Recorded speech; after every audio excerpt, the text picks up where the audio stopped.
하나님의 은혜를 나누겠습니다. 오늘 본문은 다른 본문보다도 아주 고민이 무척 많았던 본문입니다. 설교를 주제를 이것으로 할까 두 가지를 놓고 계속 고민하고요. 그래도 마음이 계속 가는 쪽이 있어서 한쪽을 포기하고 한쪽의 주제를 정했습니다.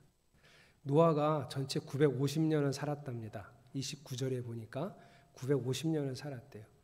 홍수는 600살에 일어났으니까 홍수 이후의 삶은 350년이겠죠. 350년이면 우린 살아본 적은 없지만 얼마나 많은 일들이 있었을까요? 게다가 홍수가 끝나고 살아남은 사람은 딱 8명들 뿐이었으니 그 8명이 새로운 세계, 새로운 생태계를 적응하고 개척해 나가는 일은 얼마나 많은 일들이 있었을까요? 그렇게 수많은 일들이 있었는데 성경은 딱 한 가지 이야기를 기록해 놓았어요. 350년 중에 딱 한 가지. 저보고 350년의 인생 가운데 한 가지만 적으라 그러면 저는 되게 아름다운 이야기를 적어 놓을 것 같아요. 그런데 성경이 적어 놓은 노아의 350년 마지막 생애 중에 하나의 이야기는 술 먹고 취해서 옷 벗은 이야기를 적어 놨습니다. 하나님이 왜 이 이야기를 여기다가 적어 놓으셨을까? 좋은 이야기도 참 많았을 텐데 왜 술 먹고 아랫도리 벗고 그걸 보고 또 흉을 본 아들을 저주를 하고 별로 아름답지 않은 이 기이한 이야기를 하나님은 왜 여기다가 적어 놓으셨을까? 이게 제 마음에 계속 질문이에요. 그래서 여러분 예전에는 이 성경을 읽으면 제일 많이 이 성경의 주제를 뽑았던 건 술에 관한 겁니다. 우리 한국 교회가 술에 엄청 민감하잖아요. 그래서 교회 다니면 술 딱 끊어야 되고 그래서 교회를 다니는데 술을 여전히 마시는 사람은 교회 오면 안 마신 척하고 있어야 되는 그런 어려움이 있던 교회가 한국 교회니까 당장 본문을 딱 읽자마자 뭘? 노아가 술을 먹었다고? 취했다고? 아주 민감해지는 거예요. 그래서 이 본문이 의미하는 바는 술 취하지 말자라는 주제가 처음에 나왔죠. 게다가 노아가 농사를 지으면 무엇을 지어야 되냐면 밀, 보리, 쌀 이 중에 하나를 지어서 먹고 사는 일에 필요한 농사를 지었어야 되는데 노아가 세상에 포도나무를 심은 거예요. 포도는 기호식품이거든요. 없어도 살거든요. 근데 굳이 그걸 왜 심었을까? 사람들이 술에 관해서 막 상상을 하고 술에 관한 주제를 하다 보니까 이런 모습을 상상하는 거예요. 노아가 포도나무를 심으면서부터 벌써 좋은 거예요. 이 포도가 다 자라고 익으면 내가 이걸 포도주로 담가서 먹으면 정말 맛있겠다. 기분 되게 좋겠다. 이렇게 만면에 미소를 짓는 노아의 모습이 막 상상되는 거예요. 주제는 술 취하지 말자. 조금 더 깊숙이 주제를 들어가면 술을 핑계하지 말자. 술이 잘못이 아니라 술 먹은 사람이 잘못이다. 이런 주제를 하면 되겠죠. 그래서 정말 이 본문이 술에 관한 얘기일까? 그거는 아닙니다. 그건 분명히 아니에요.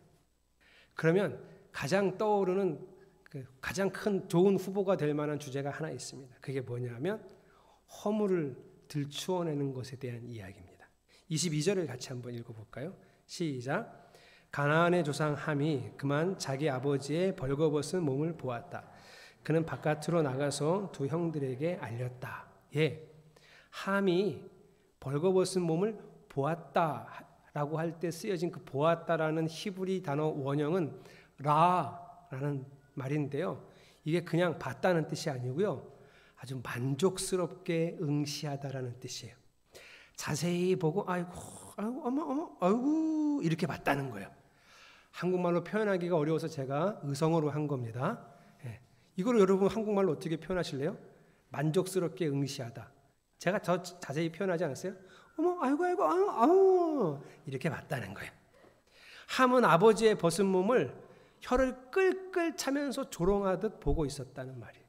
근데 그가 뭘 보았냐면 벌거벗은 몸을 봤다고 세번역은 해놨지만 개역개정은 하체라고 해놨어요.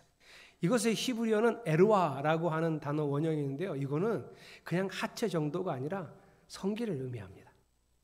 그러니까 함이 아버지의 성기를 이렇게 보면서 이랬다는 거예요. 오늘 되게 표현 잘하네요 오늘. 그리고 이것을 밖으로 나가서 형제들에게 알렸다. 이 알렸다라고 쓰여진 단어는 어떤 뜻이냐면 즐겁게 말하다 이런 뜻이. 이것도 조금 다시 표현해 보면, 야, 아버지 진짜, 야, 아버지 왜 저러냐 진짜, 야, 미치겠다 진짜. 아유 진짜 꼴 보기 싫어 진짜. 야 저기 뭐야? 야 들어가 봐. 야 나 오메 오 이렇게 했다는 거예요. 2부 예배 때 더 잘 되네요. 네. 이런 이유로 오늘 본문의 주제를 타인의 허물을 드러내지 마라. 그리고 셈과 야벳처럼 뒤로 아버지의 하체를 보지 않고 뒤로 들어가 덮어드리고 나왔던 셈과 야벳처럼 타인의 허물을 덮어주라, 감추라. 이런 주제로 하면 참 좋습니다. 가장 많이 이 본문에서 드러낼 수 있는 주제이기도 합니다. 그래서 저도 이 주제로 하려고 했어요. 그런데 성경을 읽다 보면 이상하네 하는 본문이 여러 군데 등장합니다. 18절을 같이 읽어보겠습니다. 시작. 방주에서 나온 노아의 아들은 셈과 함과 야벳이다. 함은 가나안의 조상이 되었다. 18절에서 하고 보여지는 문장은 함은 가나안의 조상이 되었다라는 문장이에요. 이게 왜 할 만한 문장이냐면 그냥 방주에서 나온 사람은 8명입니다. 노아와 셈과 함과 야벳 그리고 그의 아내들이니까 그냥 그렇게 쓰면 딱 맞습니다. 굳이 더 논할 것 없습니다. 게다가 함은 가나안의 조상이다라는 이 문장에서 주인공은 함이 아니라 가나안처럼 보여지잖아요. 그러니까 이건 아주 특별한 문장입니다. 이게 왜 쓰여졌지? 함은 가나안의 조상이라고? 가나안이 누군데? 아직 가나안이 누군지도 모르는 독자들에게 가나안이 누군데 왜 함은 가나안의 조상이라고 썼을까?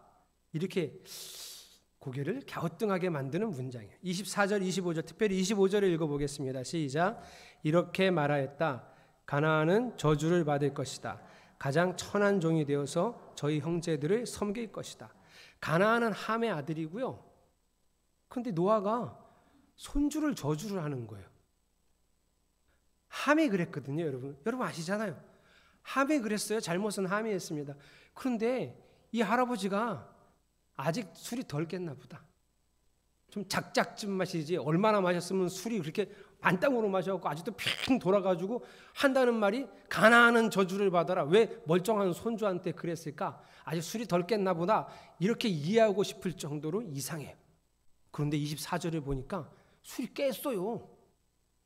아직 취한 게 아니에요. 아주 멀쩡히 깼어요. 멀쩡히 깨어서 제정신에 한 말이 자기 손주를 저주했습니다. 너무 이해하기가 어려워요. 그러니까 이게 너무 이해하기 어려우니까 어떤 신학자들은 24절에 있는 작은 아들을 아들이 아니라 이건 손주다 이렇게 해석한 신학자들이 있어요. 그래서 이렇게 해석하면 어떻게 될까요? 함이 아버지의 성기를 보고 이럴 때 옆에 누구도 같이 그랬다? 가나안도 아버지 따라서 우리 할아버지 같이 이랬다는 거예요. 그래서 노아가 술이 깨서 가나안을 저주했다. 그러나 그 단어를 손주로 해석하기에는 문제가 심각할 정도입니다. 그래서 그렇게 해석할 수는 없어요. 게다가 또 이런 그 노아의 또 다른 이야기 중에 26절, 27절은 아주 콕 집어서 가나안을 따로 얘기합니다. 함은 완전히 사라졌어요, 여러분. 셈, 함, 야벳이 삼형제인데 함은 싹 사라졌어요. 26절 그는 또 말하였다. 셈의 주 하나님은 찬양받으실 분이다. 셈은 가나안을 종으로 부릴 것이다. 아주 콕 집어서 가나안이 종이 된다는 얘기. 27절 하나님이 야벳을 크게 일으키셔서 셈의 장막에서 살게 하시고 가나안은 종으로 삼아서 셈을 섬기게 하실 것이다. 그래서 저는 느껴지기에 오늘 본문에서 하나님이 하고 싶은 얘기의 대상자는 가나안이구나. 가나안이 결국은 종이 될 거다.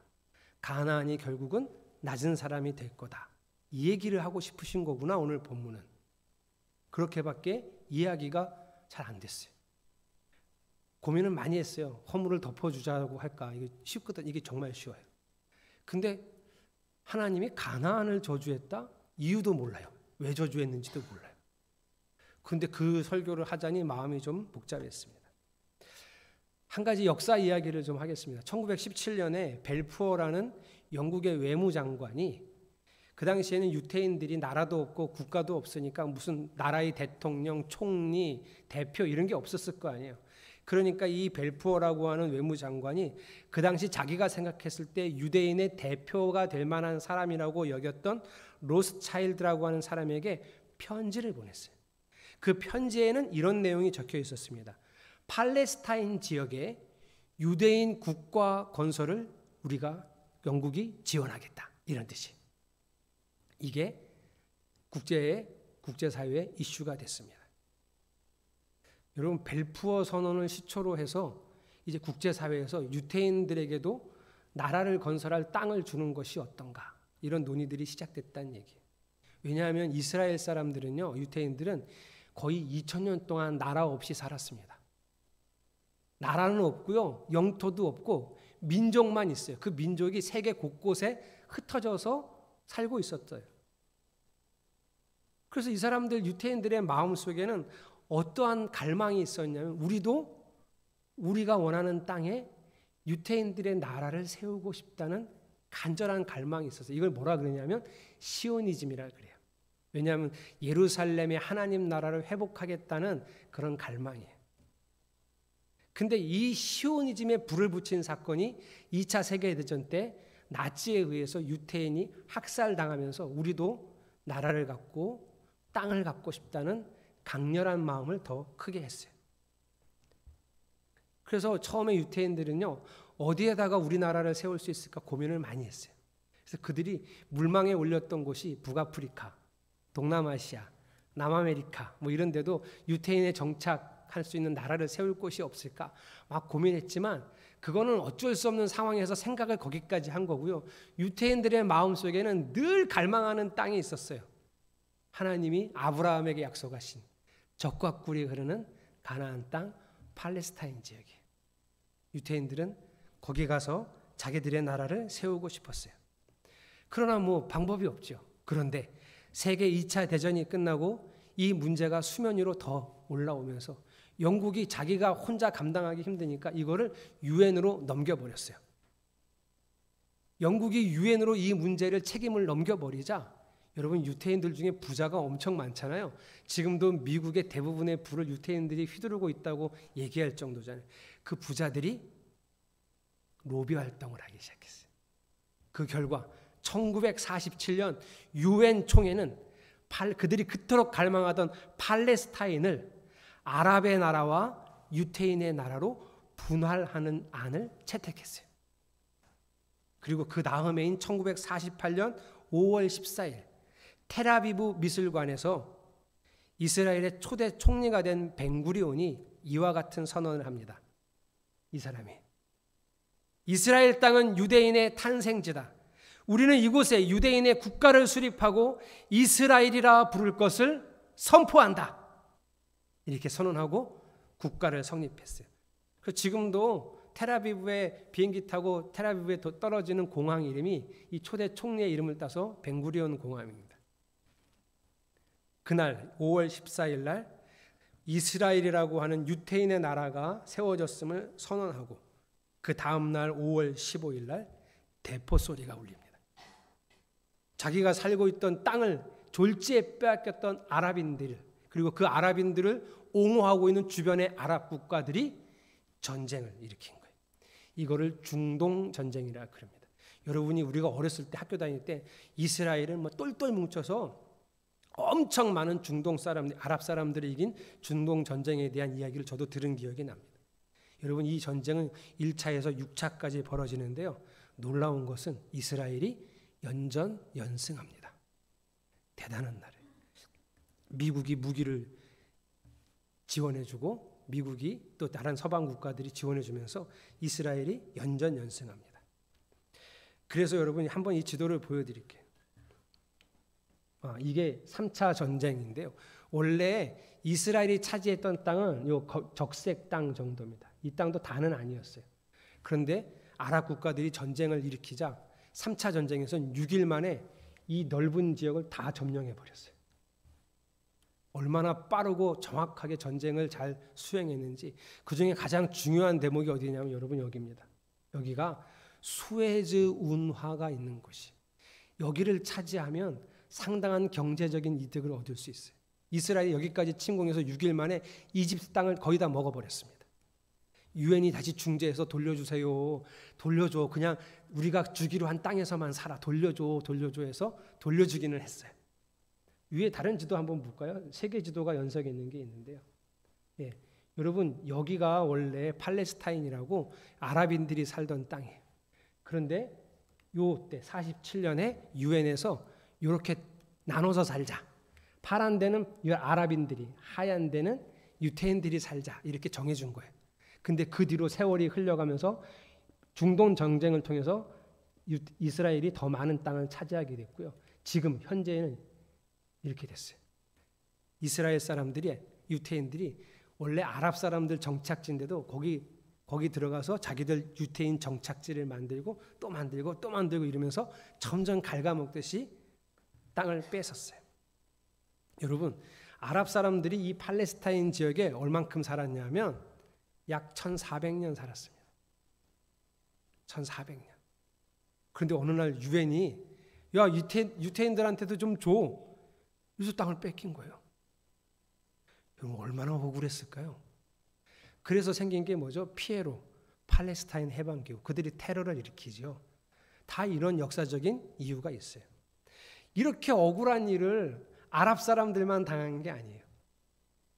이 지금으로부터 약 3350년 전에도 이렇게 억울한 일을 당한 사람들이 있습니다. 이스라엘이 요셉의 시대에 이집트로 건너가 430년 동안 노예로 살다가 모세가 이끌어서 하나님의 이끄심을 따라 가나안 땅에 왔죠. 이미 그 땅에는 그 이전부터 아브라함 그 이전부터 오랫동안 그 땅에 살고 있던 가나안 사람들이 있었어요. 그런데 어느 날 200만 명이나 되는 이스라엘 사람들이 우르르 몰려와서 자기들이 믿는 여호와 하나님의 이름으로 자기들한테 여호와 하나님이 이 땅을 주셨으니 나가래요. 여러분 같으면 나가요? 왜 나가요? 우리가 우리 땅인데. 그래서 못 나간다 그랬더니 싸워서 졌어요. 수많은 사람들이 죽었어요. 살아남은 사람들은 그 이스라엘 사람들의 종이 됐어요. 이게 무슨 날벼락일까요? 그 가나안 사람들에게는 그들이 믿는 여호와 하나님은 잔인한 신이죠. 받아들일 수 없는 신이었습니다. 얼마나 억울했을까요? 여호수아 시대의 가나안 사람들은 얼마나 억울했을까? 1948년에 1400년 가까이 그 땅에 살았던 아랍 사람들은 또 얼마나 억울했을까?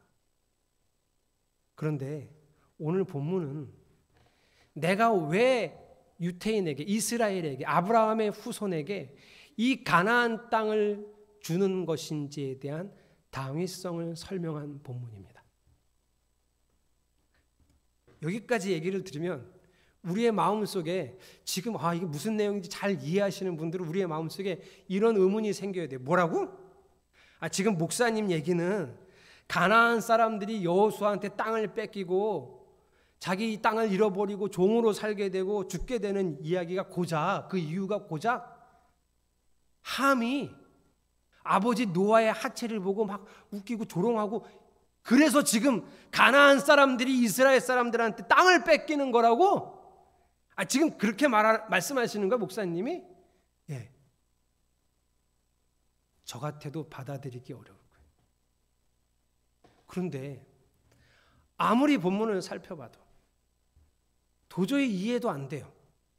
저도 받아들이기가 어려워요. 그래서 오늘 제가 설교 제목을 뭐라고 했냐면 기이한 이야기라고 했어요. 처음에는 이렇게 할까 생각했어요. 하나님의 허술한 이야기. 그건 하나님께 너무 죄송해서 기이한 이야기로 했어요. 하나님도 빼고. 왜요? 저도 받아들이기가 힘들어서. 고작 그 땅에 살고 있던 그 수많은 사람들을 죽이고 내쫓고 종으로 삼고 그 땅을 빼앗는 이유가 함이 아버지 노아의 하체를 보고 놀렸기 때문이라고? 그렇다고 그 땅을 뺏어서 이스라엘 사람들한테 주는 게 그게 하나님의 당위라고, 하나님의 정당성이라고? 이해가 안 되죠. 이렇게 나도 하나님이 잘 이해가 안 될 때 목사들이 하는 가장 좋은 표현과 방법이 하나 있긴 합니다. 이런 거예요. 우리가 하나님을 다 이해하면 그분이 어찌 우리에게 하나님이겠느냐. 아주 편리한 이 논리가 하나 있긴 했는데 그렇게 말하기에도 좀 속이 불편한 거는 사실이에요. 한 가지 제 얘기를 하겠습니다. 저는 우리 아내와 4년 반을 사귀고 결혼했습니다. 4년 반이 오래 사귄 건지 짧게 사귄 건지 잘 모르겠어요. 적당히 사귀었다고 생각하고 있습니다. 결혼하기 한 달 전까지도 저는 한 번도 장인어른 장모님에게 인사를 드린 적이 없습니다. 결혼하기 한 달 전까지도. 우리 아내가 언니랑 13살 차이나 나는 늦둥이였습니다. 그래서 우리 아내가 20살 때부터 저를 사귀었는데 그때부터 아빠 남자친구가 생겼어요. 이렇게 얘기했대요. 또 1년 지나고 아빠 남자친구가 있어요. 한번 보실래요? 그러면 우리 장인어른이 아니야 됐어. 데리고 오지 마. 그러셨대요. 너무 어린 딸을 늦둥이를 빼앗길까 봐 불안하셨는지 저도 공감이 갑니다. 만약에 우리 수연이가 아빠 남자친구가 생겼어요. 그럼 저는 절대 못 데리고 오게 할 거예요. 못 들은 척하고 있을 거예요. 그래서 한 번도 인사를 못 드렸잖아요. 제가 장인 장모님이 되실 분에게. 그래서 사귄 지 한 4년이 넘었을 때인데요. 제가 우리 아내한테 한번 물어봤어요. 우리 이렇게 사귀다가 우리 지금 결혼을 생각하고 사귀고 있는데 이렇게 사귀다가 막상 인사를 갔는데 엄마 아빠가 야 쟤는 뭐냐? 쟤 싫어. 그럼 어떡할 거야? 인사도 안 시키고 그때 가서 그러면 어떡할 거야? 그랬더니 자기가 내가 사귀고 있는 오빠가 얼마나 좋은지 얼마나 괜찮은지 자기가 다 설득하겠대요. 아빠 엄마를. 그런데 그 아빠 엄마가 너의 설득을 듣고도 아니야 그래도 싫어. 마음에 안 들어. 그러면 그때 어떻게 하려고? 그랬더니 우리 아내가 그러면 오빠하고 헤어질 거야 그러더라고. 오빠하고 헤어질 거라고. 부모님이 반대한다고 무조건 헤어져? 그랬더니 무조건 헤어진대요. 설득을 해도 부모님이 계속 반대하면 무조건 헤어질 거래요. 왜? 그랬더니 우리 엄마 아빠는 자기를 정말 사랑하신대요. 그리고 우리 엄마 아빠는 자기보다 현명하고 지혜롭대요. 그래서 아마 아빠 엄마가 그렇게까지 만약에 반대하신다 그러면 그건 내가 이해할 수 없고 내가 알 수는 없겠지만 분명히 그럴 만한 이유가 있을 거래요. 그래서 나는 오빠하고 헤어질 거래요. 저는 전혀 섭섭해하지 않았습니다. 진짜예요. 저는 전혀 섭섭해하지 않았어요. 게다가 결혼하기 바로 한 달 전에 처음 인사를 드렸는데 그 자리에서 결혼 날짜를 잡았습니다. 저를 처음 보고 무척 마음에 들어 하셨거든요. 그게 사실이라고 지금까지 믿고 있습니다. 우리 아내의 얘기를 여러분에게 해드린 이유는 제가 하나님을 신뢰하는 이유와 우리 아내가 엄마 아빠를 신뢰했던 이유와 똑같기 때문이에요. 저는 지난 8년 동안 우리 성도들에게 하나님 나라 복음을 전했습니다. 성경이 너무 분명했기 때문이에요. 창세기부터 요한계시록까지 성경은 줄곧 어떤 얘기를 하고 있냐면 누가 왕인가의 영적 전쟁에 대한 얘기예요. 사탄은 그래서 사람을 미혹합니다. 사탄을 따르게 해요. 악한 영을 따르게 합니다. 그리고 하나님 앞에 이렇게 얘기해요. 사탄이 하나님 보세요. 누가 왕입니까? 당신이 왕이에요? 보세요. 이 사람들이 누굴 따르는지. 이 사람들의 왕은 납니다. 당신은 왕이 아니에요. 하나님의 자리를 위협하죠. 그래서 하나님이 죄를 따르고 악한 영을 따르고 있는 이 구원받지 못한 백성을 구원하기 위해서 사람으로 이 땅에 오셨고 십자가를 지시고 죄를 따르던 우리가 이제는 하나님을 따를 수 있도록 기회의 문을 열어놓으셨어요. 이걸 구원의 문이 열렸다 그러는 거예요. 여러분 십자가를 믿는다고 구원받는 게 아니에요. 구원의 문이 열렸다고요. 하나님이 열어놓으신 건 이런 거예요. 여전히 사탄은 존재합니다. 사탄은 여전히 존재하는데 예전에는 십자가 이전에는 사탄이 원하는 대로 사람은 사탄을 따랐어요. 악한 영을 따랐어요. 그러나 이제는 우리가 싫어! 나는 나의 왕이신 하나님을 따를 거야 하고 선택할 수 있는 길이 열렸다는 거예요. 그래서 구원의 문이 열렸다 그래요.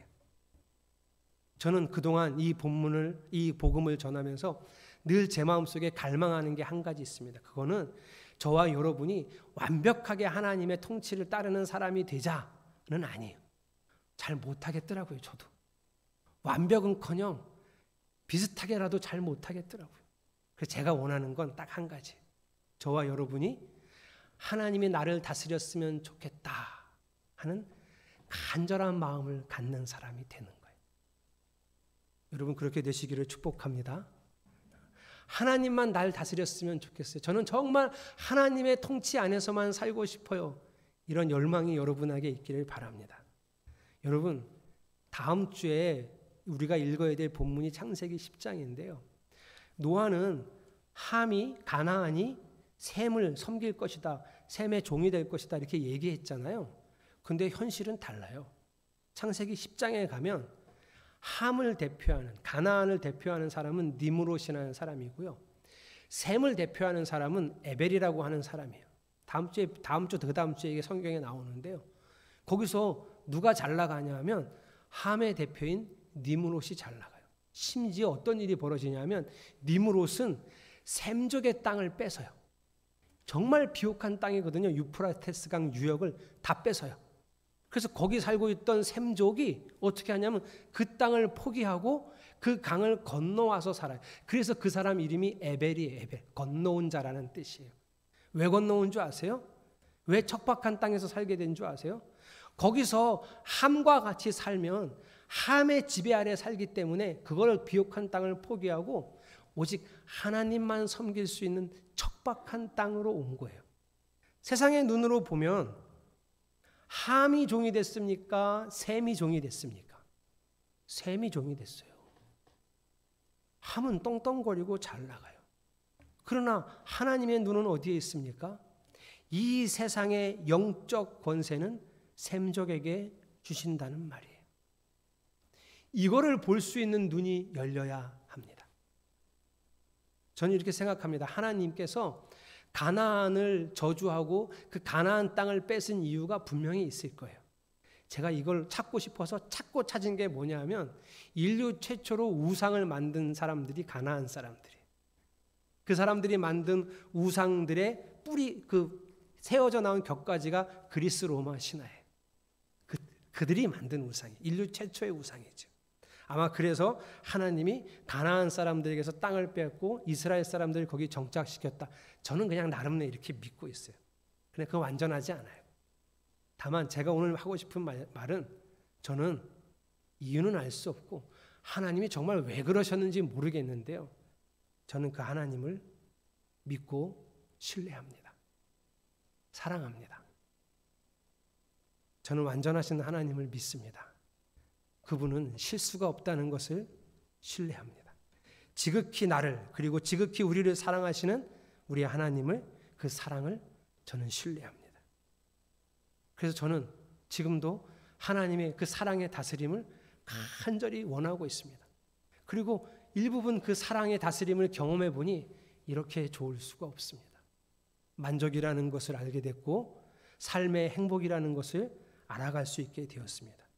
그래서 저는 이렇게 고백합니다. 하나님, 저는 하나님을 다 알 수도 없고 이해하지도 못하지만 하나님에게는 분명히 이유가 있을 거야. 내가 이해하지 못해도 하나님에겐 완전한 이유가 있어. 나는 하나님의 말씀을 따르겠습니다. 이렇게 생각하고 받아들입니다. 청소년기 아이들이 이제 자기가 다 컸다고 생각합니다. 우리 수연이가 5학년인데요. 드디어 사춘기가 시작됐습니다. 그렇게 조용하던 애가 자꾸 떠듭니다. 그리고 갑자기 우울해져서 저 구석에 처박혀 있습니다. 그리고 갑자기 또 조울증 환자 같아요. 갑자기 좋아져서 또 막 떠듭니다. 한번 웃음이 터지면 눈물을 막 흘리면서 밥도 못 먹고 웃습니다. 그래서 지난주 주일에는 준규라고 하는 우리 교회 친구랑 둘이서 거의 2시간 반을 웃다가 땅에 주저앉아서 쓰러져 있었습니다. 둘 다 사춘기거든요. 그러다가 언제 그랬냐는 듯이 갑자기 우울해집니다. 그런 아이들이에요. 자기가 다 컸다고 생각하는데 엄마 아빠가 그건 아니야, 그거 하지 마, 나도 뭐가 뭔지 아는데, 나도 선악을 분별할 줄 아는데 자꾸 엄마 아빠가 잔소리하면 자기 생각대로 하겠다고 고집을 피웁니다. 아직 어린데, 아직 미숙한데 자기가 다 컸다고 생각하고 자기도 옳고 그런 걸 분별한다고 생각하니 고집을 엄청 부립니다. 감정 조절이 잘 안 되니 막 좋았다 나빴다 막 드러냅니다. 그랬던 아이들이 우리 엄마 왜 그래? 우리 아빠 왜 그래? 이랬던 아이들이 더 커서 더 살아보고 더 경험하면서 어른이 되어가면 그제서야 부모를 이해하게 됩니다. 부모를 이해했는데 이해된 부모님이 참 좋으면 더 사랑하게 되고 존경까지 하게 되죠. 우리는 영적으로 보면 사춘기 아이들보다도 아직 더 미숙하지 않을까요? 그런데 우리는 교회를 다니고 뭔가 성경을 조금 알게 되면 그 사춘기 아이들처럼 나도 알 만큼은 알아. 나도 꽤 많이 신앙생활을 했는데 라는 자부심이 생기겠죠. 그리고 그 아주 작은 이해력으로 하나님을 이해하려고 하는 거예요. 그리고 내 마음에 들지 않고 내 생각과 맞지 않으면 무슨 하나님이 이래? 무슨 하나님이 하치를 보고 놀렸다고 그 후손들 땅을 뺏어서 이스라엘 사람들한테 준다고? 무슨 말 같지도 않은 소리를 하고 그래? 이렇게밖에 받아들일 수 없는 이 허술한 이야기를 우리는 받아들이기가 어려운 거예요. 그러나 저는 여러분에게 오늘 시간에 참 무모한 권면을 하고 싶습니다. 제가 만난 하나님은 완전하셨습니다. 사랑이 많으시고 죽기까지 우리를 사랑하시고 여전히 우리를 구원하시고자 하십니다. 혹 이해가 안 되고 받아들이기 어려울 때는 저처럼 하나님, 제가 아직은 잘 모르지만 주님을 이해하기까지 따라가겠습니다. 그리고 지금은 우리 하나님이시니까 내가 주의 말씀을 받아들이겠습니다. 그리고 주님 나를 다스려 주세요. 다 이해할 수 없어도 주께 순종하며 가겠습니다. 이런 고백이 여러분 안에 있기를 축복합니다. 사랑하는 성도 여러분, 우리 모두가 간절히 천국을 사모했으면 좋겠습니다. 제가 말하는 천국 이제는 아시겠죠? 하나님의 다스림. 여러분 모두가 저와 같이 하나님, 오늘도 저는 주님의 다스림을 원합니다. 이런 고백으로 하루하루를 살아가기를 축복합니다. 우리 이 마음의 고백을 담아서 온 마음 다해 찬양하겠습니다.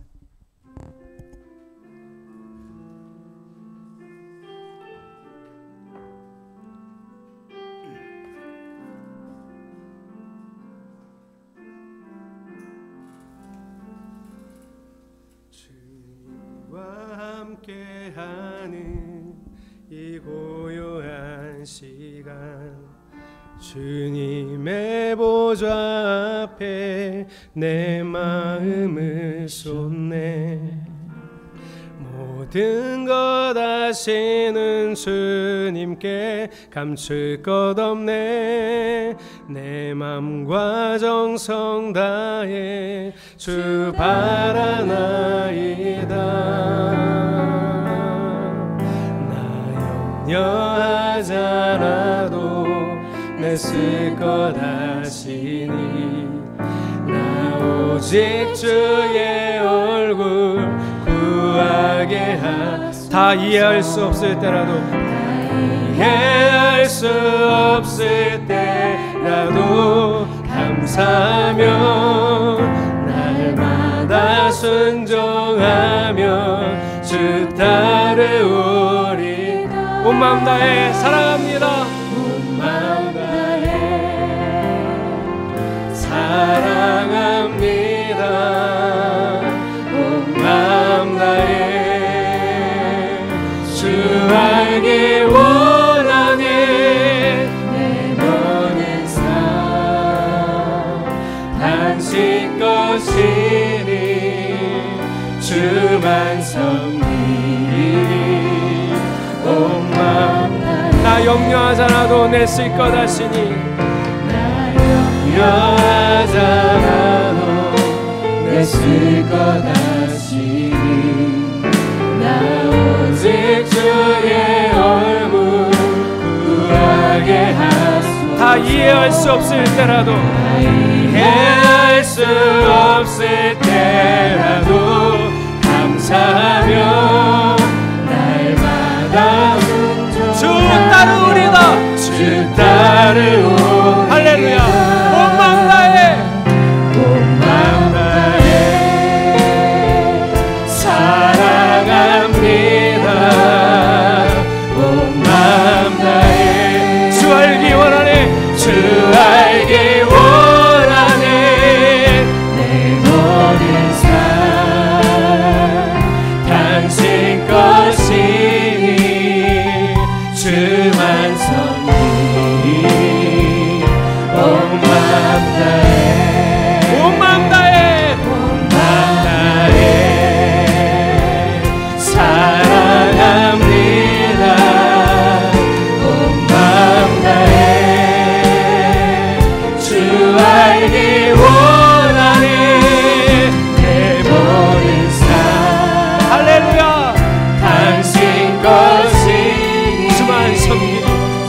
것이니 내 모든 삶 아멘.